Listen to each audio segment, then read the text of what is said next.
Bonjour les enfants, c'est la Maman Rivka. Aujourd'hui, j'aimerais vous parler de quelque chose d'important. J'aimerais vous parler des pommes. Vous savez qu'à Rosh Hashanah, on trempe la pomme dans le miel. Et l'histoire que je vais vous raconter s'appelle O comme 3 pommes. O comme 3 pommes. 3 petits lapins avaient élu domicile dans le jardin de Monsieur Gronchon. Et Monsieur Gronchon portait bien son nom. Pour un rien, il râlait, il grognait, il rouspétait, et il n'était jamais gentil et aimable. Il ne faisait pas beaucoup de mitzvot. Si le ballon du petit garçon qui vivait dans la maison voisine atterrissait dans son jardin, il le confisquait. Le garage de Monsieur Gronchon était plein de ballons. Si des oiseaux se posaient dans le pommier de Monsieur Gronchon et se mettaient à siffloter, Monsieur Gronchon tapait du pied sur le tronc et les faisait s'envoler. Si le chat de Madame Pirouette s'aventurait dans son jardin, il lui courait après en criant pour le faire fuir. Monsieur Gronchon, tu l'auras compris, ne faisait pas beaucoup de mitzvot et n'était pas très gentil. Mais le jour où il découvrit que 3 lapins, hauts comme 3 pommes, avaient osé creuser leur terrier près de son potager, il entra dans une colère terrible. Il se rendit dans son garage, dut d'abord sortir tous les ballons qui l'encombraient, et trouva enfin ce qu'il cherchait. Une énorme pelle. Heureusement, le petit garçon, qui habitait à côté de chez Monsieur Gronchon, celui à qui il avait confisqué tant de ballons, l'avait vu derrière la haie préparer son méfait. Dès que Monsieur Gronchon tourna le dos, il fila prévenir les lapins. Monsieur Gronchon attendit que la nuit tombe pour sortir de chez lui, sa grande pelle à la main.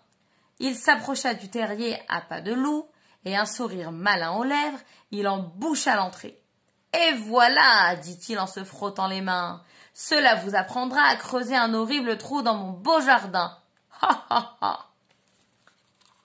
Et ben alors, Monsieur Gronchon resta là à guetter le lever du jour pour le seul plaisir d'entendre les lapins le supplier de les laisser sortir. Mais grâce à l'intervention du petit garçon, il le regardait confortablement installé au pied du pommier et se moquant bien de lui. Il n'a pas réussi à nous avoir, on était déjà sortis du terrier. Monsieur Gronchon était encore plus furieux que d'habitude. Il avança vers eux, sa pelle à la main, mais les lapins ne bougèrent pas. Le jardin était bien assez grand pour que Monsieur Gronchon ne fasse pas toute une histoire pour un petit trou de rien du tout. Il faut partager, c'est bien de partager.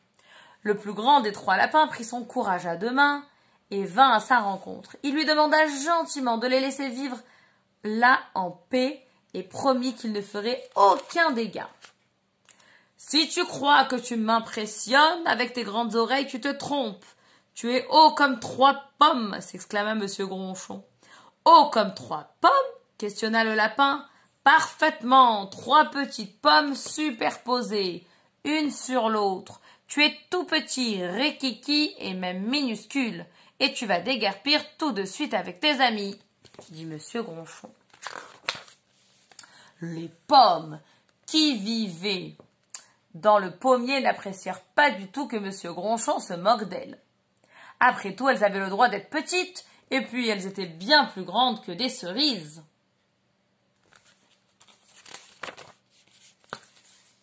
Les pommes devinrent toutes rouges et dégringolèrent sur Monsieur Gronchon. « Au secours !» hurla Monsieur Gronchon. « Aidez-moi, je suis prisonnier des pommes !» Les lapins se regardèrent et décidèrent de l'aider. Parce qu'il ne faut pas se venger. La Torah nous a appris qu'on doit toujours aider quelqu'un. Quand il fut libéré, Monsieur Gronchon sourit enfin. Les lapins l'avaient sauvé. Nous sommes peut-être hauts comme 3 pommes, mais nous avons le cœur grand, dirent les lapins.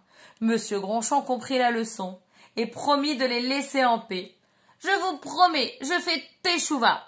Je demande pardon parce que j'étais tout le temps grognon et je vais devenir très gentil. Je vais même rendre les ballons au petit garçon.